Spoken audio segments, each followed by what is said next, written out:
vibration Lezing for the sun, moon, and rising sign. I want to say to each and every person, thank you for being here. Thank you for being back. Thank you for the wonderful positive energies. Lady, dames en heren, het is de vierde week. De vierde week van... het is de vierde week van...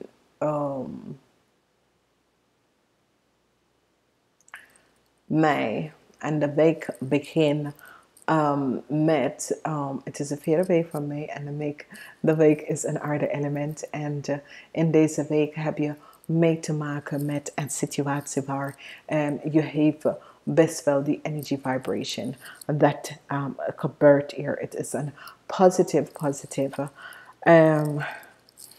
situatie. Ja, het was een rare lezing voor jullie Steenbok mensen vanwege er was heel veel situatie dat was echt ontrek. Ik heb nooit deze situatie uitgezien. Oké, deze was situatie dat was zo ontrek. Oké, dus wat we hebben hier mee te maken, we gaan even bekijken de situatie dat hier speelt. Oké, dus in de beginning van de week, we hebben best wel die energie van de 10 van staven. De 10 van staven is dat je hebt heel veel op je te komen. Oké.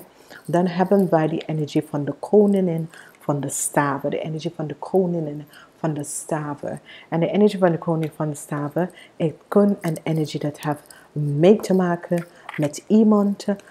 Dat is een vrouw. Dan we hebben de energie van de 6 van Pentacles. This is a zeer positive energy. Met de energie van de 6 van Pentacles. Dan heb je de energie van de 8. De 8 van staven. 8 van staven is heel veel informatie komt naar je toe.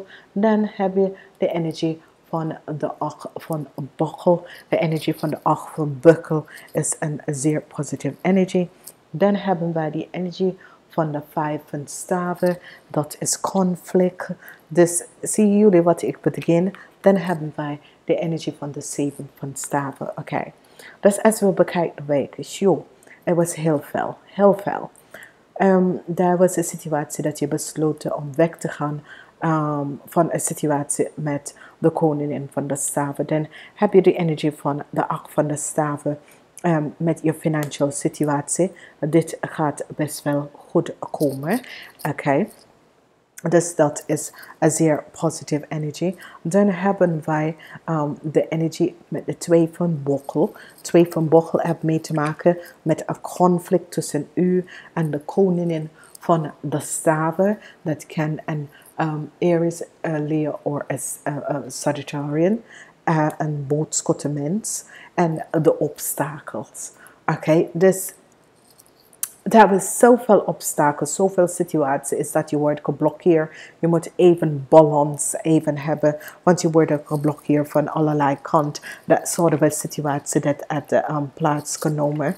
En hier probeer je even om een positieve energie hierin om te brengen. Positieve energie en een goede start hier om te brengen. Omdat hier heb je die energie van de moon. En de energie van de moon, dat betekent dat je hebt een conflict waar je was geblokkeerd. Je was echt geblokkeerd van wekens doordat geen samenwerking. Maar nou, de conflict komt nou tot een eind. En de persoon dat maakt deze conflict is voor jullie was de nacht van staven. De nacht van staven. En hier heb je best wel een nieuwe start. Nieuwe start komt in. Dit kan een conflict met een kind. Dat jullie, dat een kind... Er is een conflict tussen u en iemand anders en het komt door een kind, oké? Deze kind creëer deze situatie om de conflict tussen u en iemand anders te hebben. Ik ken jouw kind, dat heeft een situatie met een burenkind en dat soort van situatie. Maar daar komt een positieve situatie en eind naar deze situatie, oké? Het is zoiets als, je had een kind dat, weet je, er zit allerlei situaties en moeilijkheden en dat soort van situatie om te maken, oké? En dan, het wordt even, maar ik moet je waarschuwen over deze vrouw. Deze vrouw is een dame, een ram. Een leier of een boodschatter persoon. En deze dame is iemand dat je moet wees voorzichtig op, omdat het is geen leuke persoon. Het is een narige persoon. Een heel narige persoon. Sommige van jullie hebben mee te maken met iemand dat is een waterman, een weeskal of tweeling. Nou, deze persoon is echt. Sommige van jullie vroeger hebben een relatie of had getrouwd met deze persoon. Daar komt vrede naar de relatie en het was een karmatic situatie. Ik ken voor sommigen van jullie dat dit was een ex-boss. Dat zit je gewoon je weg te blokkeren en dat soort van dingen, omdat ze doet het. Especially deze lukt mensen, geen leuke mens. Ze kan heel vervelend zijn, omdat ze denken altijd dat ze moet de recht hebben over bepaalde dingen en ze kan echt vervelend zijn. Nou, van alle dat narigheid, succes gaat toch naar jullie te komen. Dan hebben jullie accomplishment, dat is goed, accolades en een nieuwe start, oké? Dus ik was zo blij om dit voor jullie Steenbok om te zien, omdat het was echt vreselijk. Het was echt vreselijk. Whatever de situatie is, het was gewoon echt vreselijk. Dus ik wens jullie een zeer positieve week. Maak jezelf klaar voor verandering, omdat daar komt best wel een verandering aan voor jullie, oké?